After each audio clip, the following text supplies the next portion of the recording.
नमस्कार दोस्तों, स्वागत है आपका स्टडी फॉर सिविल सर्विसेज में। यूपी पीएससी का जो आरओ का एग्जाम होने वाला है प्री का 27 जुलाई 2025 को, और यूपी पीसीएस 2025 का जो प्री वाला होने वाला है 12 अक्टूबर 2025 को। इन दोनों एग्जाम के लिए कई सारे फ्री इनिशिएटिव मैंने अनाउंस किए थे और सारा कमिटमेंट पूरा किया जाएगा। एक बार कमिटमेंट कर दिया तो पूरा करके रहता है study for civil services. PYQs का रिवीजन हमने चालू कर दिया है Telegram channel study for civil services में, बिल्कुल फ्री में 3 बार पिक दी जाएंगी, उनको आप देखते रहिए। उसके अलावा प्रीवियस ईयर क्वेश्चन पेपर वगैरह, पीडीएफ वगैरह बहुत सारी चीजें उसमें मिलती हैं। तो study for civil services Telegram join करके रखें और आगे भी ज्वाइन रहें जब तक सिलेक्शन वगैरह नहीं हो रहा है। फ्री क्विज की प्रैक्टिस करने के लिए एससीएस डेली क्विज में डेली 25 क्वेश्चन दिए जा रहे हैं। पिछले 6.5 साल से कई सारे एसडीएम, डीएसपी, आरओ, बीओ, कई पीसीएस के लोग उससे टॉपर्स तक उससे निकल चुके हैं, रैंक 1-2 तक। ठीक है, इसके अलावा ओनली करंट अफेयर हमारा चैनल है, ओनली करंट अफेयर। उसमें डेली करंट अफेयर की हम पिक दे देते हैं कि इतना करंट अफेयर जरूरी है, और प्लस उसके क्वेश्चन भी करवा देते हैं। तो ये तीनों फ्री टेलीग्राम चैनल आप एक बार ज्वाइन कर लीजिए और उसमें बने रहिए। तीनों की लिंक दी हुई है वीडियो के डिस्क्रिप्शन में, उस लिंक से ज्वाइन कर लीजिए। इसके अलावा हमने जो बोला था आपसे कि भाई वीडियो क्लासेस भी हम आपको बिल्कुल फ्री इनिशिएटिव के तहत देंगे। तो अभी हम शुरू में 75 दिन का बाकायदा स्टडी प्लान भी देंगे, मोस्ट इंपॉर्टेंट टॉपिक्स कवर भी करेंगे, प्लस उसके रिलेटेड क्वेश्चंस भी पूछेंगे, नए पैटर्न और ट्रेंड वाले, बिल्कुल, है ना। तो शुरू में ये 75 डेज की क्लास चलेगी। आरओ के 200 नंबर में से 140 यानी कि कट ऑफ वाला निकालने वाला के हिसाब से सब कुछ हम आपके लिए कराएंगे। 75 डेज की बिल्कुल फ्री क्लास होगी, सारे वीडियो फ्री रहेंगे, लेकिन सारे वीडियो की पीडीएफ सिर्फ और सिर्फ स्टडी फॉर सिविल सर्विसेज के पेड ग्रुप के मेंबर्स को मिल सकती है। और ये 75 डेज के बाद हम फिर यूपी पीसीएस 2025 प्री के लिए डेडिकेट कर देंगे। मतलब अभी से लेकर लगातार 10-11 अक्टूबर तक सारे फ्री इनिशिएटिव आपको मिलते रहेंगे। पिक्स रिवीजन भी जो है एससीएस की डेली क्विज में जो है फ्री जीएस क्वेश्चन का रिवीजन भी, ओनली करंट अफेयर वाला भी, और यहां पे वीडियो क्लासेस भी बिल्कुल फ्री में।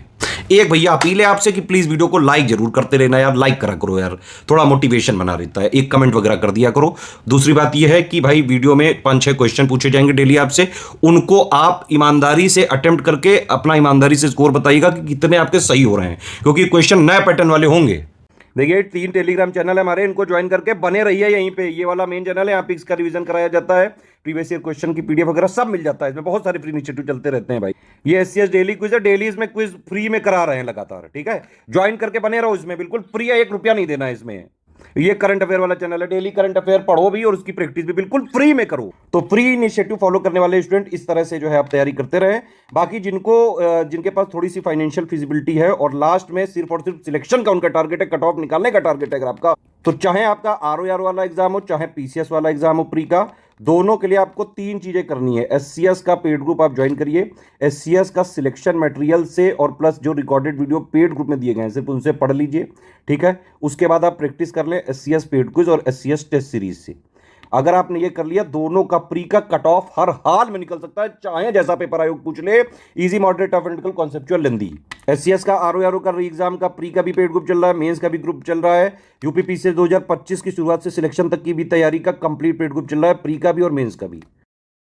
यूपीपीएससी आरओ एग्जाम के लिए क्लास नंबर 8 हम लोग कर रहे हैं। प्रीलिम्स रिवीजन में 7 क्लासेस हो चुकी है, लगातार चल रही है क्लासेस, हर डे पर एक क्लास हम लोग दे रहे हैं बिना ब्रेक के। आशा करते हैं कारवां बना रहेगा। क्लास नंबर 8 है आपकी, और इसमें हम लोग कुछ टॉपिक्स डिस्कस करेंगे। जैसा मैंने आपको बताया कि हिंदी लगातार पढ़ते रहिएगा, हिंदी का रिवीजन भी हमने शुरू करा दिया। विशेषण विशेष जिसमें ज़्यादातर लोगों की समस्या का सामना करना पड़ता है, उसका रिवीजन हमने शुरू करा दिया है। इसका पापा वीडियो बना हुआ है, टॉपिक वाइज बना हुआ है, आप टॉपिक वाइज देख सकते हैं। अदरवाइज हिंदी का टोटल पापा वीडियो बना हुआ है, उससे आप रिवीजन करते रहिए, शब्द वगैरह याद करते रहिए, कॉन्सेप्ट समझते रहिए। हमारा टारगेट ध्यान रखिएगा 115 से 120 नंबर हर हाल में हमको अचीव करना ही है, तभी जो है जनरल कैटेगरी कट ऑफ निकलेगा। ठीक है, अन्य जो एस्पिरेंट है उनको कुछ कुछ नंबर का रिजर्वेशन मिल जाता है, लेकिन तैयारी करते समय आपको इतना टारगेट रखना है। ये टारगेट ऐसे अचीव होगा जब आप 60 में से कम 55 मार्क्स अचीव करेंगे समान हिंदी में, और current affair, Uttar Pradesh current affair को कवर करते हुए, इकोनॉमी करंट अफेयर को कवर करते हुए कम से कम 30 मार्क्स यहाँ पर अचीव करेंगे। 35 मार्क्स का करीब आएगा economy current affair, national international current affair, Uttar Pradesh current affair. 30 marks आपको कम से कम यहाँ पर अचीव करना है। इसके लिए ज़्यादा एफर्ट नहीं डालना है। अभी तक कई सारे लोगों ने मंथली करंट अफेयर देख ही लिया होगा, नहीं देखा है तो स्टडी फॉर सिविल सर्विसेज का मंथ वाइज जो वीडियो आता है उसको आप देखना शुरू कर डालिए अभी से। करंट अफेयर का भी रिवीजन होगा, जीएस रिवीजन के तरीके, सेक्शनल रिवीजन होगा, और करंट अफेयर का पापा वीडियो जो हम लोग देंगे, पापा पीडीएफ मिलेगी पेड ग्रुप वालों को, और पापा वीडियो यूट्यूब पर मिलेगा फ्री ऑफ कॉस्ट, उससे रिवीजन कर लीजिएगा। तो ये 30 मार्क्स का मार्क जो है यहाँ पे प्रशस्त हो जाएगा। बस थोड़ा सा एफर्ट आपको डालना है जीएस में। इसके लिए रिवीजन तो हम लोग करा ही रहे हैं डेली 30-35 मिनट में मोस्ट इंपॉर्टेंट टॉपिक्स का। इसके अलावा जो है आप स्टडी प्लान में ये हमारे वीडियोस शामिल कर सकते हैं फ्री रिसोर्सेज में। जो लोग पेड ग्रुप में हैं, जैसे मैंने आपको बताया कि जो आपको वीडियोस मिले पेड ग्रुप में, सिर्फ वही आपको स्टडी करना है। पेड ग्रुप में जो स्टडी मटेरियल मिला है उसका रिवीजन लगातार करते रहिए, और पेड क्विज के सारे सवाल लगा लीजिएगा। पेड क्विज बहुत ज़रूरी इसलिए भी है क्योंकि जैसे कुछ लोग हिंदी के लिए ज़्यादा समय नहीं निकाल पा रहे हैं, तो पेड क्विज के अगर आपने समान हिंदी के सारे प्रश्न सॉल्व कर लिए अगर एग्जाम से पहले, आशा ये है कि 55+ का टारगेट आपका ऐसा ही अचीव हो जाएगा। समान हिंदी की एक बार पीडीएफ की रीडिंग करके और अच्छे से सारे क्विज के सवाल सॉल्व करके और टेस्ट सीरीज लगा ली तो और भी सोने पे सुहागा, 55+ ही स्कोर करेंगे हर हाल में। जीएस में भी ये पेड क्विज और टेस्ट सीरीज काफ़ी हेल्प करने वाली है आपको। मेजर पोर्शन जो सिलेबस का है पेड क्विज टेस्ट सीरीज से निपट जाएगा। नोट्स का आपने एक बार रिवीजन कर लिया तो कट ऑफ निकालने के बिल्कुल नज़दीक आप पहुंच जाएंगे।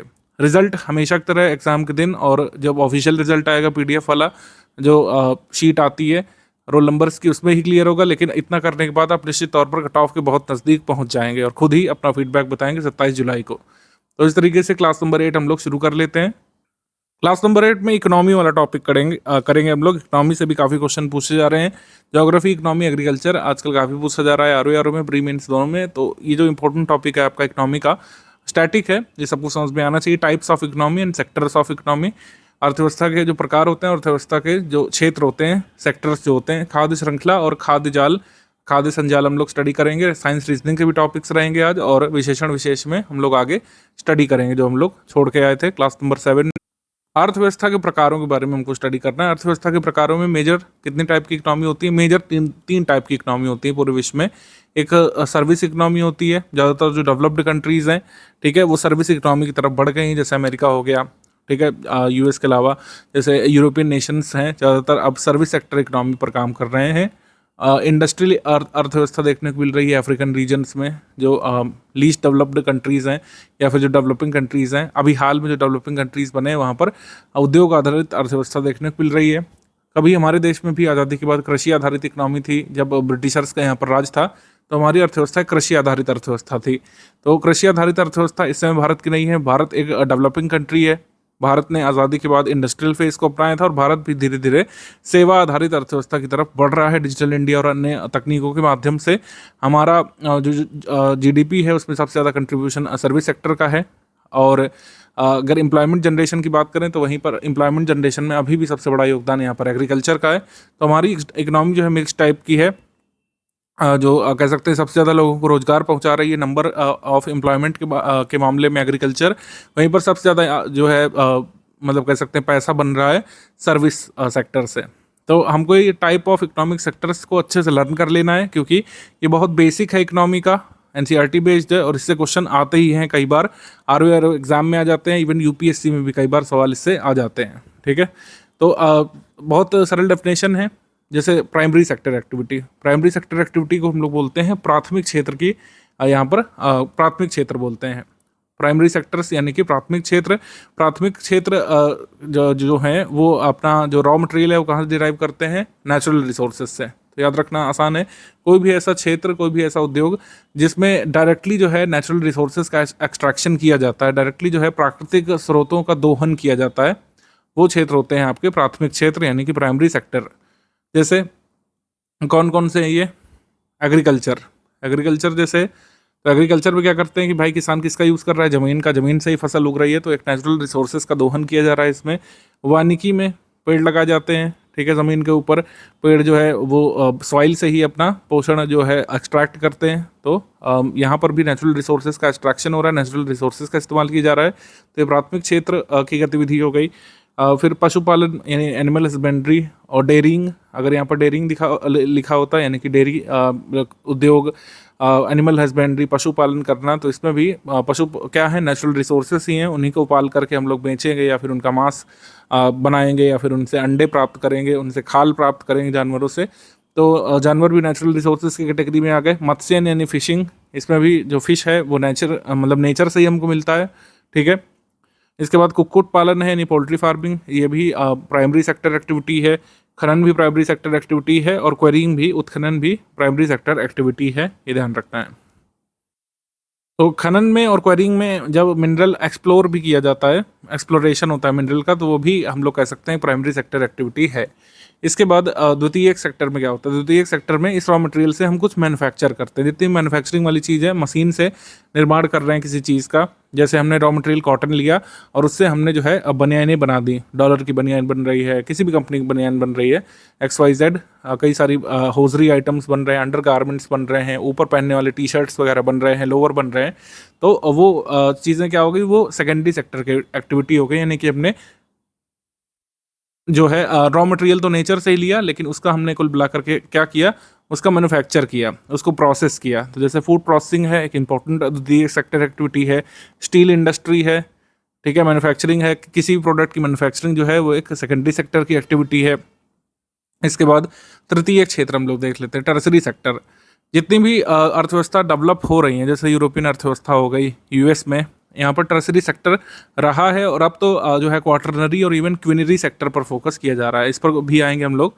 लेकिन टर्सरी सेक्टर एक्टिविटीज़ में क्या क्या जाता है, जैसे व्यापार वाणिज्य, ठीक है, व्यापार हो रहा है, किसी फिनिश्ड गुड्स को खरीदा बेचा जा रहा है, ठीक है। व्यापार जहाँ पर लिखा है तो इसका मतलब है कि रिटेल व्यापार भी, यानी खुदरा व्यापार भी, और थोक व्यापार भी। थोक और खुदरा व्यापार दोनों ही जो है ये तृतीय क्षेत्र का कह सकते हैं व्यापार या गतिविधि है। तृतीय क्षेत्र की एक्टिविटी परिवहन, ट्रांसपोर्ट जो है ये आता है टर्सरी सेक्टर में। कम्युनिकेशन ये टर्सरी सेक्टर की एक्टिविटी है। बैंकिंग टर्सरी सेक्टर एक्टिविटी है। और एजुकेशन ये टर्सरी सेक्टर एक्टिविटी है। हेल्थ केयर, ठीक है, टर्सरी सेक्टर एक्टिविटी। सर्विसेज से जुड़ी कोई भी चीज़, जैसे जो है कैसे आप लोग कह सकते हैं, जैसे अमेज़ॉन सर्विसेज है, अमेज़ॉन से आप कोई भी सामान मंगा लेते हैं, ठीक है, और ज़ोमैटो जो है उससे खाना मंगा लेते हैं। तो ये सारी चीज़ें जो है टर्सरी सेक्टर से जुड़ी एक्टिविटीज़ हैं। और टर्सरी सेक्टर में और क्या क्या आता है, जैसे कोल्ड स्टोरेज फैसिलिटी किसी के पास है, स्टोरेज फैसिलिटी है, लॉजिस्टिक्स है, ठीक है, कोई भी ऐसी चीज़ है जिसमें आप ऐप डाउनलोड करके घर बैठे कुछ सामान मंगा सकें या भेज सकें। जैसे आजकल एक सर्विस चली है कि आप अपना सामान जो है एक मकान से दूसरे मकान में शिफ्ट कर सकते हैं, बाकायदा लोडर आ जाएगा, लोड करने वाले अनलोड करने वाले आ जाएंगे, ठीक है। तो ये सब लॉजिस्टिक्स वाली चीज़ें टर्सरी सेक्टर में तृतीय क्षेत्र की गतिविधि के अंतर्गत आ जाती हैं। इसके बाद एक क्षेत्र होता है चतुर्थक सेक्टर की एक्टिविटी वाला, यानी क्वार्टरनरी सेक्टर। क्वार्टरनरी सेक्टर में और भी स्पेशलाइज्ड सर्विसेज आ जाती हैं, जैसे अकाउंटेंट्स होते हैं, जैसे टैक्स कंसल्टेंट्स होते हैं, जैसे ब्रोकरेज फर्म्स होती हैं, और सॉफ्टवेयर डेवलपर्स होते हैं, जैसे जोमेटो है। अब जोमेटो से जो आप सर्विस ले रहे हैं, ठीक है, वो तो आता है आपका टर्सरी सेक्टर में। लेकिन जोमेटो ऐप जिसने बनाया, जिस सॉफ्टवेयर डेवलपर की टीम ने जोमेटो ऐप डेवलप किया, या फिर जो उसको रेगुलेट करते हैं, ठीक है, मॉनिटर करते हैं, वो टीम हो गई आपकी चतुर्थक सेक्टर एक्टिविटीज़ वाली। स्टैटिस्टिशियंस हो गए, इंफॉर्मेशन टेक्नोलॉजी से जुड़े बंदे हो गए जो ऐप वगैरह बनाते हैं, वेबसाइट वगैरह बनाते हैं, और वेब डेवलपर्स होते हैं, डेवऑप्स होते हैं, ये सब क्वार्टरनरी सेक्टर में आते हैं। एक और सेक्टर काफ़ी आजकल उभर करके सामने आ रहा है जब से AI वगैरह मशीन लर्निंग वाली चीज़ें आई, इसको क्विनरी सेक्टर एक्टिविटी बोलते हैं। क्वार्टरनरी सेक्टर के अंतर्गत ही सबसे हाईएस्ट पेड जो एक्टिविटीज़ होती हैं, स्पेशलाइज्ड एक्टिविटीज़ होती हैं, इनको गोल्ड कॉलर भी बोलते हैं। गोल्ड कॉलर वर्क वो कौन से लोग करते हैं, जैसे government official, high ranking government officials होते हैं, ठीक है, जैसे हमारे NSA हो गए, नेशनल सिक्योरिटी एडवाइज़र, और जो साइंटिफिक एडवाइज़र होते हैं टू द PM, ये सब क्विनरी सेक्टर के एक्टिविटी में माने जाते हैं। रिसर्च साइंटिस्ट हो गए, जैसे मद्रास में जो 5G टेस्ट लैब हमने बनाई है, 5G टेस्ट लैब, अब उसमें क्या कर रहे हैं, 5G का यूज़ हम लोग किन केसेस में कर सकते हैं, उसको टेस्ट वहाँ पे किया जा रहा है। 5G टेस्ट बेड बनाया गया है कि 5G मान लो ले आए देश में, तो उसका हम करेंगे क्या, कौन कौन से एप्लीकेशंस हैं 5G के जो रियल लाइफ में लोगों के काम आ सकते हैं, कैसे लोगों का जीवन स्तर सुधारा जा सकता है। तो ये सब जो क्रिएटिव आइडियाज़ जो लोग सोचते हैं और इसको इम्प्लीमेंट करने के बारे में काम करते हैं, ऐसी टेक्नोलॉजी डेवलप करते हैं बेसिकली, वो होते हैं क्विनरी सेक्टर एक्टिविटीज़। जबकि चतुर्थक सेक्टर वाले क्या होते हैं कि इन रिसर्च साइंटिस्ट वगैरह की खोजी गई टेक्नोलॉजी को इम्प्लीमेंट करते हैं सॉफ्टवेयर डेवलपर्स के रूप में, कंसल्टेंट्स के रूप में, वो सब होते हैं आपके क्वार्टरनरी सेक्टर के अंतर्गत। तो ये महीन अंतर ध्यान रखिएगा। क्वार्टरनरी सेक्टर के अंतर्गत सबसे स्पेशलाइज्ड, सबसे कह सकते हैं दुर्लभ प्रकार की जो गतिविधियाँ होती हैं, सबसे हाईएस्ट पेड एक्टिविटीज़ होती हैं, जिसमें स्पेशल क्वालिफिकेशन चाहिए, स्पेशल नॉलेज चाहिए, ठीक है, एक्सपीरियंस चाहिए, तो वो सब एक्टिविटीज़ आ जाती हैं यहाँ पे क्विनरी सेक्टर में। Quinary sector, quaternary sector, tertiary sector, द्वितीय क्षेत्र जो है यानी सेकेंडरी सेक्टर, और प्राथमिक सेक्टर यानी कि प्राइमरी सेक्टर एक्टिविटीज़ में आपको अंतर समझ में आ गया होगा। अब एक क्वेश्चन यहाँ पर कर लेते हैं, काफ़ी इंटरेस्टिंग क्वेश्चन पिछले साल ही आया था एक पेपर में। इसमें देखिए क्या पूछा है, कृषि उत्पाद का भंडारण द्वितीय क्षेत्र है क्या? नहीं, ये टर्सरी सेक्टर में है, तृतीय क्षेत्र में आता है। कृषि उत्पाद के भंडारण में लोग लगते हैं, ठीक है, उसमें मतलब सर्विसेज एक तरीके से दी जा रही है। कृषि उत्पाद के भंडारण को अगर हम देखें तो एक सर्विस सेक्टर एक्टिविटी है। तो ये टर्सरी में हो गया। डेयरी फार्म जो है ये प्राथमिक सेक्टर एक्टिविटी है, ये सही है। खनिज की खोज यहाँ पर तृतीयक सेक्टर दिया, जबकि ये गलत हो जाएगा, इसको प्राइमरी एक्टिविटी में आप रखेंगे, एक्सप्लोरेशन ऑफ मिनरल्स को, ठीक है। तो यहाँ पर भी ये सही सुमेलित नहीं है। कपड़ा बुनाई ये द्वितीयक क्षेत्र है। वीविंग ऑफ क्लॉथ ये द्वितीयक सेक्टर की गतिविधि है, क्योंकि इसमें रॉ मटेरियल हमने लिया लेकिन उसको प्रोसेस किया जा रहा है, कपड़े को बुना जा रहा है। तो हमारा आंसर क्या हो जाएगा इसमें? केवल दो पेयर यहाँ पर सही सुमेलित हैं, बी यहाँ पे सही है। तो ऐसे क्वेश्चन आ सकते हैं आपके एग्जाम में। एनवायरनमेंट का टॉपिक अब आगे बढ़ाएंगे हम लोग, ये 2-3 दिन से हुआ नहीं था। पारितंत्र या पारिस्थितिकी तंत्र के प्रकार कौन कौन से हो सकते हैं? मेजर 2 हेड्स में इसको बांटा जाता है। एक प्राकृतिक पारितंत्र है या प्राकृतिक पारिस्थितिकी तंत्र है, और दूसरा है मानव निर्मित पारितंत्र या पारिस्थितिकी तंत्र। प्राकृतिक पारितंत्र में क्या क्या चीज़ें आ जाती हैं? फॉरेस्ट हो जाता है, यहाँ पे ग्रासलैंड हो जाता है, ओशियन, लेक्स, रिवर्स, डेजर्ट्स। यहाँ पर जो इकोसिस्टम बनते हैं उनको प्राकृतिक पारितंत्र कहा जाता है। और मैन मेड इकोसिस्टम कई सारे हो सकते हैं, जैसे स्पोर्ट्स है, जैसे इंडस्ट्रियल इकोसिस्टम है, जैसे एक्वाकल्चर है, कोई मानव निर्मित, कोई कह सकते हैं जैसे अभी अंबानी जी ने अपने वहाँ पर वंतारा नामक एक इकोसिस्टम बना दिया था, जहाँ पर जानवरों को उन्होंने रखा था मैन मेड, उसमें कई सारी फैसिलिटीज़ के साथ। तो ऐसे कई सारे इकोसिस्टम जो है मानव अपने हिसाब से सृजित कर सकता है। लेकिन अगर आपसे पूछे कि ultimate source of energy for an ecosystem कौन सा है, जैसे एक बार आर में पूछा गया था, ultimate source of energy for an ecosystem, किसी भी प्रकार के इकोसिस्टम के लिए, XYZ कोई भी हो, चाहे मानव निर्मित पारिस्थितिकी तंत्र हो, चाहे जो है प्राकृतिक पारिस्थितिकी तंत्र हो, अल्टीमेट सोर्स ऑफ एनर्जी, ऊर्जा का एकमात्र स्रोत कौन सा होता है? सूर्य भगवान। अल्टीमेट सोर्स ऑफ एनर्जी जो है ये सन होता है, सोलर रेडिएशन या फिर सन अल्टीमेट सोर्स ऑफ एनर्जी होता है, ध्यान रखिएगा। जैसे अगर किसी को लगे कि औद्योगिक क्षेत्र में तो कोयला जलाते हैं, कोयला और पेट्रोलियम जलाते हैं, औद्योगिक क्षेत्र में, इंडस्ट्रियल इकोसिस्टम में हम लोग फॉसिल फ्यूल यूज़ करते हैं, लेकिन फॉसिल फ्यूल का भी अल्टीमेट सोर्स है वो सन ही है। यदि ये भी आ चुका है एग्जाम में, फॉसिल फ्यूल भी कहाँ से आया? सन से ही आया, एक तरीके से हम लोग कह सकते हैं। अभी टाइप्स ऑफ इकोसिस्टम में, नेचुरल इकोसिस्टम में भी कई सारे सब टाइप्स होते हैं, ग्रासलैंड के टाइप्स होते हैं यहाँ पर, और जो एक्वेटिक इकोसिस्टम होता है उसके भी टाइप्स होते हैं, टेरेस्ट्रियल इकोसिस्टम एक होता है, उसके बारे में नेक्स्ट वीडियो में हम लोग डिटेल में पढ़ेंगे।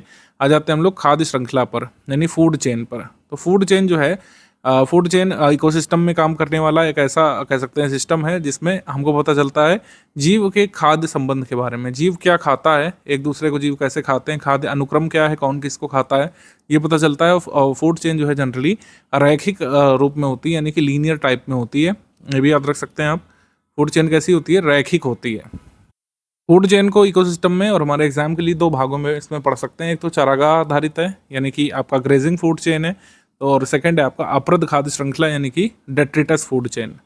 डेट्रिटस फूड चेन और ग्रेजिंग फूड चेन 2 इंपॉर्टेंट यहाँ पर कह सकते हैं डिवीजन। चारागाह आधारित खाद्य श्रृंखला यहाँ पे देख लेते हैं हम लोग। चारागाह आधारित खाद्य श्रृंखला की शुरुआत हमेशा होगी इससे, हरे पौधों से, यानी ऑटोट्रॉफ्स जो होते हैं, जो उत्पादक का काम करते हैं नेचर में, उनसे शुरू होकर शाकाहारी प्राथमिक उपभोक्ताओं पर जाती है और मांसाहारी जानवरों पर समाप्त होती है। वहीं पर जो अप्रद खाद्य श्रृंखला है वो अप्रद यानी डेट्रिटस से शुरू होती है। अप्रद का आशय है यहाँ पर मृत सड़ा गला पदार्थ जो नेचर में होता है, डिस्कार्डेड प्रोडक्ट होता है, जो अपशिष्ट होता है बेसिकली, उससे शुरू होती है। कार्बनिक पदार्थ उन मृत जीवों से आरंभ होती है जो प्रोटोजोआ और मांसाहारी जंतुओं के लिए भोजन उत्पन्न करते हैं। तो अप्रद से शुरू होकर के प्राथमिक अप्रद भक्षी जो होते हैं, जैसे जो ये अर्थवॉर्म वगैरह हो गए, उससे फिर द्वितीयक अप्रद भक्षी में आती है, फिर तृतीयक अप्रद भक्षी जो मांसाहारी पक्षी होते हैं, मांसाहारी पक्षी या जानवर हो सकते हैं, उस पर खत्म होती है। फिर ये अप्रद भक्षी जो है ये नष्ट हो जाएगा, फिर मतलब अप्रद भक्षी तृतीयक वाला मांसाहारी ये भी नष्ट हो जाएगा, एक दिन सड़गल जाएगा, फिर यहीं से फूड चेन ऐसे शुरू हो जाएगी। तो ये एक कह सकते हैं सर्कुलर तरीके से आगे बढ़ती रहती है। मतलब यहाँ पर हमने सर्कुलर दिखाया है, इसको जो है आप इस तरीके से भी लीनियर भी दिखा सकते हैं, एक छोर से दूसरे छोर तक, फिर जो है खत्म होगी, फिर जो है उल्टा चलने लगेगी।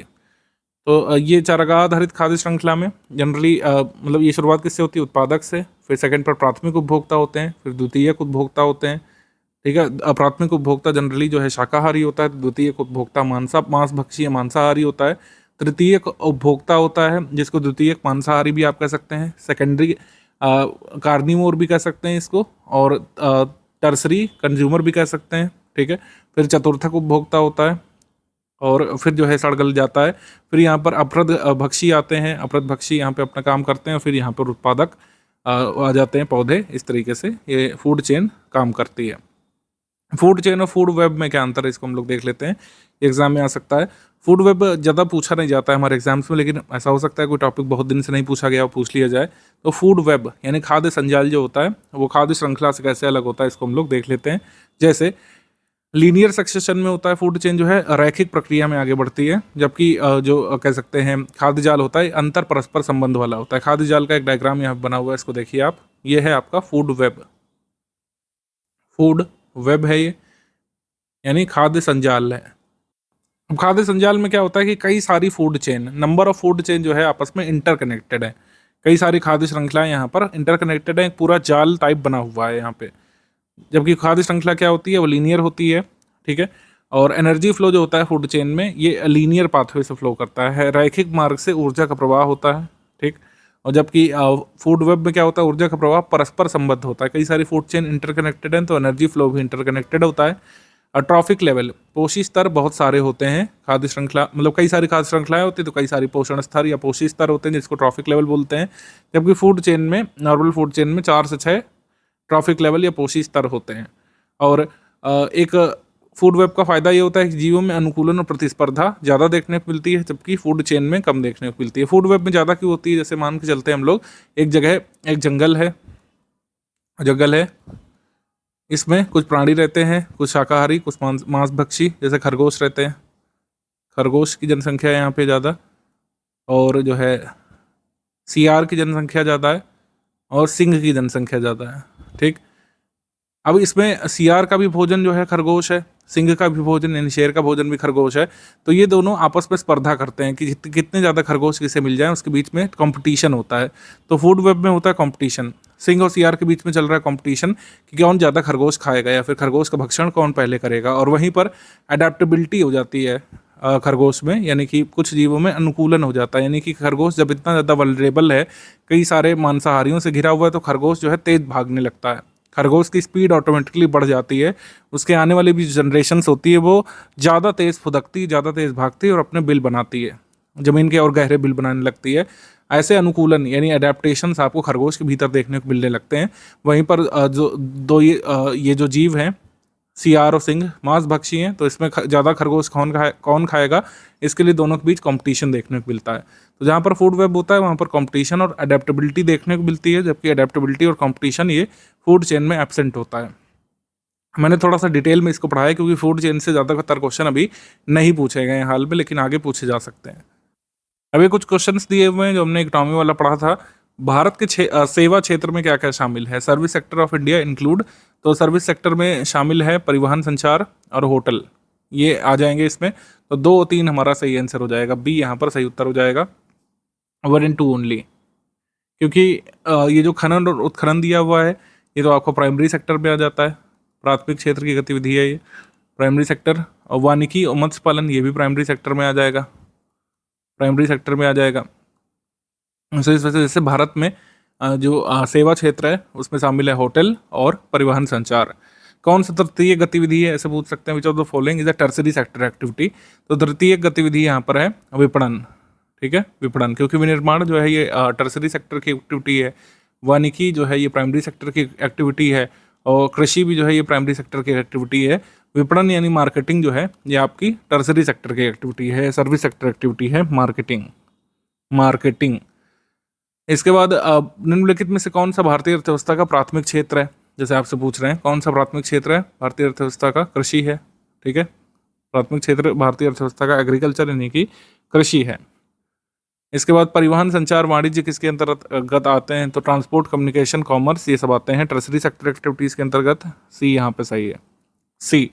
भारत में राष्ट्रीय आय का सबसे बड़ा स्रोत क्या है, सर्विस सेक्टर सबसे बड़ा स्रोत है राष्ट्रीय आय का, लेकिन मैक्सिमम एम्प्लॉयमेंट जनरेशन कौन करता है, मैक्सिमम एम्प्लॉयमेंट जनरेशन ये करता है कृषि क्षेत्र, मैक्सिमम एम्प्लॉयमेंट जनरेशन कृषि क्षेत्र करता है। अगर आपने हमारा जो है लेटेस्ट इकोनॉमिक सर्वे वाला वीडियो देखा होगा, तो ये परसेंटेज बताइए कितने % जो है एम्प्लॉयमेंट के लिए कृषि क्षेत्र जिम्मेदार है, या तो ये डेटा आया होगा, या तो जीडीपी के कितने प्रतिशत पर कृषि क्षेत्र का योगदान है, वो परसेंटेज जो है आप कमेंट सेक्शन में लिख करके बता सकते हैं कि भारत के जीडीपी में लेटेस्ट में कृषि क्षेत्र का कितना कंट्रीब्यूशन है।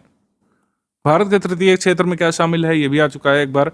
तो परिवहन और व्यापार और परिवहन है, वित्त और रियल एस्टेट है, तो 1 और 2 आ जाएंगे। जबकि वानिकी मत्स्य पालन ये प्राइमरी सेक्टर एक्टिविटी है। जैसे जैसे अर्थव्यवस्था विकसित होती है, सकल घरेलू उत्पाद में तृतीय क्षेत्र का भाग बढ़ता जाता है। ये मैंने पहले ही बताया, जितना भी कोई भी स्टेट ग्रो करेगा, कोई भी कंट्री, उसकी अर्थव्यवस्था में सर्विस सेक्टर का कंट्रीब्यूशन बढ़ता जाएगा। सी यहाँ पे सही है। जब भी हम लोग बीमार पड़ते हैं तो सबसे पहले आपका डॉक्टर आपसे ये कहता है कि ब्लड टेस्ट करा के लाओ। उस ब्लड टेस्ट में एग्ज़ाम में आपसे पूछ सकता है किस चीज़ की जांच की जाती है, तो सीरम की। अब ये सीरम क्या होता है, और ये जो आप स्क्रीन पे मेन टॉपिक देख रहे हो हीमोग्लोबिन क्या होते हैं, अभी A to Z आपको पूरी जानकारी देते हैं अगले 5 मिनट में। अभी मजा आएगा ना भिड़ो। हीमोग्लोबिन क्या होता है, कैसा दिखता है, शरीर में इसका क्या काम होता है, A to Z यहाँ पे समझने की कोशिश करते हैं। देखिए, हमारा आपका जो खून है वो लाल रंग का होता है। क्यों होता है ये भी आपको 1 से 2 मिनट में पता चलने वाला है। इस खून के 2 हिस्से होते हैं, एक तो लिक्विड वाला पार्ट और दूसरा सॉलिड वाला। जो ये लिक्विड वाला पार्ट है ये 55% होता है, बाकी जो जितनी भी इसकी सॉलिड चीज़ें हैं वो बाकी का 45% रखती हैं। ये जो इसकी लिक्विड वाली चीज़ है इसे आप कहते हो प्लाज्मा, और जो इसके सॉलिड हिस्से होते हैं वो होते हैं सॉलिड पार्टिकल। ऑब्वियस सी बात है। अब ये प्लाज्मा होता है 55%, बाकी का 45% ये होते हैं सॉलिड पार्टिकल में जितनी भी ब्लड की सेल्स होती हैं ना, रेड ब्लड सेल, वैसे यहाँ पे सेल नहीं, इसे कॉर्पसल्स बोला जाता है। WBC वाइट ब्लड कॉर्पसल और प्लेटलेट, ये तीनों मिल के 45% होती हैं, जिसमें से 40% मिल जाता है अकेले RBC को, बाकी 5% में WBC प्लेटलेट दोनों चली आती हैं। खैर, RBC WBC प्लेटलेट के बारे में किसी और दिन बात करेंगे, फिलहाल हम फोकस करेंगे हीमोग्लोबिन के ऊपर। आपसे कहेगा किस चीज़ की जांच की जाती है, तो सीरम की। आप इस प्लाज्मा में से वो सारे फैक्टर अलग कर दो जिसकी वजह से खून आपका जम जाता है। खून जमता कैसे है ये एक अलग टॉपिक है, इसके बारे में भी इसी वीडियो सीरीज़ में बात कर लेंगे किसी दिन। तो ये जो फिब्रिनोजन होता है ना, ये मेन कंपोनेंट होता है खून के जमने के पीछे। इसको अगर आप इस प्लाज्मा में से हटा दीजिएगा तो बचता है सीरम। ये जो RBC है इसको अगर आप जूम करके देखेगा तो इस तरीके का स्ट्रक्चर मिलेगा, और अंदर ये अतड़ियों अथवा आप इसे जलेबी भी कह सकते हैं। समझ रहे हो, समझ रहे हो, समझ रहे हो ना, उस टाइप का ये स्ट्रक्चर है। अगर आप हीमोग्लोबिन को ब्रेक कीजिएगा तो हीमो अलग मिलेगा, ग्लोबिन अलग मिलेगा। वो क्यों? क्योंकि ये जो ग्लोबिन होता है ना, ये पॉलीपेप्टाइड चेन होती हैं। टोटल 4 चेन एक RBC के अंदर मिलती है, और उन्हीं चेन के अंदर एक हीमो ग्रुप मिलता है। इस हीमो ग्रुप को अगर आप जूम करके देखेगा, इसे खोल के, तो अंदर में मिलता है एक आयरन का मॉलिक्यूल। ये जो आयरन का मॉलिक्यूल होता है ना, यही अपने साथ इस ऑक्सीजन को चिपका लेता है। जो भी एल्वियोली से ऑक्सीजन अलग हुई है इसको यही हीमोग्लोबिन चिपका लेता है। लेकिन इसके साथ समस्या ये है कि इसको एल्वियोली ने क्या दे दिया है, सोना, लेकिन ये फिर भी हीरे की तलाश में घूमता रहता है। मैं नहीं मानता। इसकी शादी होती है ऑक्सीजन से, लेकिन ये किसको देखता रहता है बार बार, कार्बन मोनोऑक्साइड को। तो ये कार्बन मोनोऑक्साइड को ज़्यादा चाहता है, और तभी आपसे कहा जाता है कि रात में कभी भी सोते समय बंद कमरे के अंदर कभी भी आप अंगीठी मत जलाओ और हीटर मत जलाओ, क्योंकि अगले दिन आप सुबह उठ पाओगे इस चीज़ की कोई गारंटी नहीं होगी। क्या बोला तूने? और ऐसा इसलिए क्योंकि अंदर में इन चीज़ों से निकलती है, अंगीठी से, हीटर से। अगर आप बाइक या कार स्टार्ट कर देते हो इंडोर में तो भी कार्बन मोनोऑक्साइड निकलती है। और ये जो आयरन ग्रुप है हीमोग्लोबिन के अंदर में, जो हीमो ग्रुप होता है इसके अंदर में आयरन का मॉलिक्यूल, ये फटाक से कार्बन मोनोऑक्साइड को अटैच कर लेता है। अगर ये दोनों एक साथ आ जाएं तो आप बताओ ये किसके पास जाएगा? ऑब्वियसली बात है इसी के पास जाएगा। ये बड़ी अच्छी बात कही आप। तो ऑक्सीजन को कहेगा ए हट, किनारे हट, और कार्बन मोनोऑक्साइड आप आओ ना, आप आओ ना, सॉरी सॉरी सॉरी सॉरी, तो इसको चिपका लेगा। और कार्बन मोनोऑक्साइड जहर होता है और कहीं कुछ नहीं। अगर आपकी रगों में ऑक्सीजन की जगह कार्बन मोनोऑक्साइड दौड़ गया ना, तो एक एक करके आपके अंग फेल होने लगेंगे और आपका काम हो जाएगा 35। नाम बेशक आपका 72 हो, लेकिन काम 35 आपका होके ही रहेगा। खत्म। Bye bye, tata, good bye, गया। अब अगली चीज़ कहेगा कि ये खून लाल क्यों होता है, क्या आरबीसी की वजह से, हीमोग्लोबिन की वजह से, या फिर आयरन की वजह से। तो ये तो यार वही बात हो गई जैसे कोई रहता है जरीब चौकी के अंदर, ये कानपुर शहर में है और कानपुर है उत्तर प्रदेश में, तो पूरा पता होता है जरीब चौकी कानपुर, मकान नंबर फलाना ढिमाका और उत्तर प्रदेश राज्य लगता है। तो वो किस जगह रहता है, क्या उत्तर प्रदेश में, कानपुर में, या जरीब चौकी में। तो तीनों ही बात यहाँ पे सही है, ऐसे ही सेम यहाँ भी है। तो अगर ये इन तीनों में से कोई भी एक चीज़ मिले आप तुरंत टिक कर देना, अगर आपसे कहता है कि खून लाल क्यों है। लेकिन ये तीनों चीज़ें एक साथ दिख जाएं तब आप एग्जैक्ट आंसर चुनोगे और आयरन को टिक करोगे। औरतों में हीमोग्लोबिन की मात्रा होती है 12 से 16 और 14 से 17 हो जाती है पुरुषों में ग्राम पर डेसीलीटर में। डेसीलीटर को आप 100 ml के बराबर मान सकते हो। यानी कि अगर 100 ग्राम खून निकाला गया तो 12 से 16 ग्राम आपका हीमोग्लोबिन होना चाहिए औरतों में, और हम लोग में कितना होना चाहिए, 14 से 17। इससे अगर नीचे है तब आपके खून की कमी मानी जाती है, आपको अनीमिया हो जाता है। एक क्वेश्चन ये भी बनता है कि अनीमिया किसकी कमी से की वजह से होता है, क्या खून की कमी से, क्या आरबीसी की कमी से, क्या हीमोग्लोबिन की कमी से, या क्या आयरन की कमी से। तो ये चार के चारों आपके आंसर हो सकते हैं। लेकिन अगर चारों एक साथ दे दे, जो कि देगा नहीं जल्दी से, तब आप आयरन को टिक कीजिएगा। तो साइंस की बकैती ख़त्म, अब रीजनिंग की चालू। 2 सवाल जैसा कि आप जानते हो हम करते हैं, और कल जैसा कि हम आपको बताए थे कि अब से जो भी 2 सवाल लेंगे वो अलग अलग उन चैप्टर से रहेंगे जो कि आपको आने वाले आरओ और यूपी पीसीएस प्री जो कि 12/10 को शेड्यूल्ड है उसके लिए करने हैं। तो जो भी चैप्टर का हम नाम लें आप तुरंत उसको लगाना शुरू कर दो। अगर आप बिगिनर हो तो वनडे वाला बैकग्राउंड रखते हो तब तो आपने सब कुछ पहले से कर ही रखा है, उसकी टेंशन आप ना लो। वनडे वाले बैकग्राउंड से हमारा मतलब है कि आपने वनडे क्रिकेट ना खेला हो और साथ में वनडे की अभी तैयारी ना कर रहे हो, वनडे एग्ज़ाम की। आप कहाँ थे ज्ञानी बाबा? पहले कभी करते थे तो करते थे, अभी आपका फोकस पीसीएस पे होना चाहिए और आरओ पे होना चाहिए बस। तो शुरू करते हैं। ये चैप्टर का नाम है कोडिंग और डिकोडिंग, मस्ट डू चैप्टर है, इसे आपको करना ही करना है। अब ये देखो कारपेट को लिखा है ये, तो एक चीज़ आप 2 सेकंड के अंदर नोटिस करोगे कि जो लेटर यहाँ पे है वही यहाँ पे हैं। इसका मतलब आपको बस नंबरिंग चेंज करनी है और कहीं कुछ नहीं। अब देखो हो क्या रहा है, इसका कोड है TCEAPR।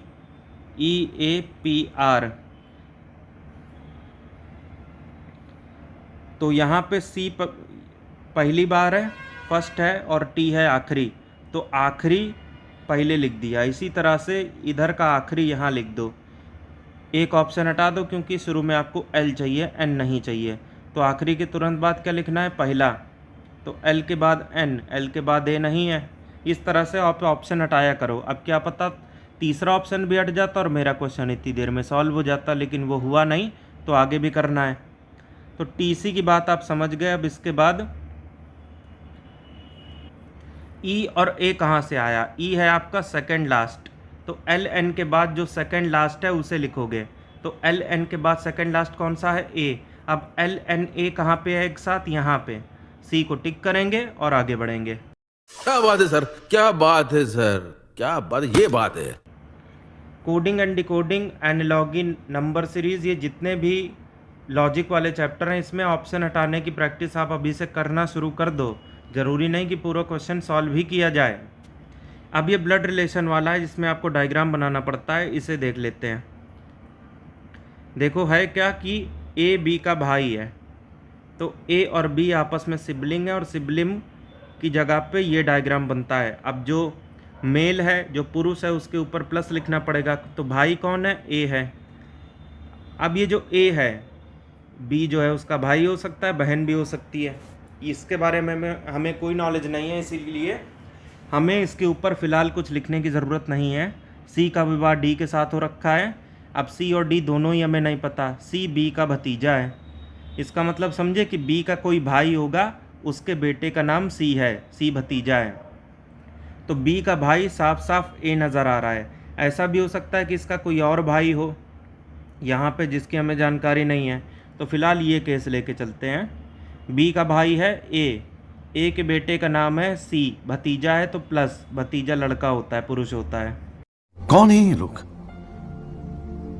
कहां से आते हैं ये?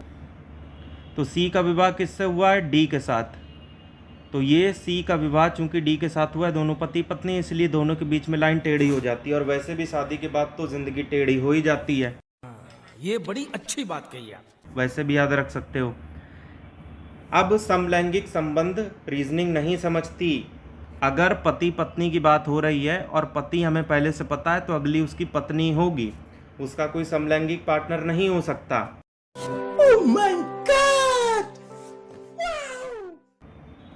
अब ए का डी से के साथ संबंध बनाना है, मतलब बताना है कि क्या है। तो देखो बहुत आसान है।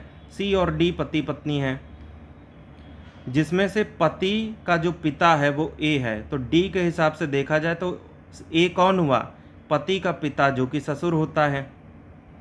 अगर हम ये केस भी ले लेते कि बी का जो भाई है उसको यहाँ बना देते, तो भी ज़्यादा कोई फ़र्क नहीं पड़ता, क्योंकि डी का ससुर तो ए ही निकलता।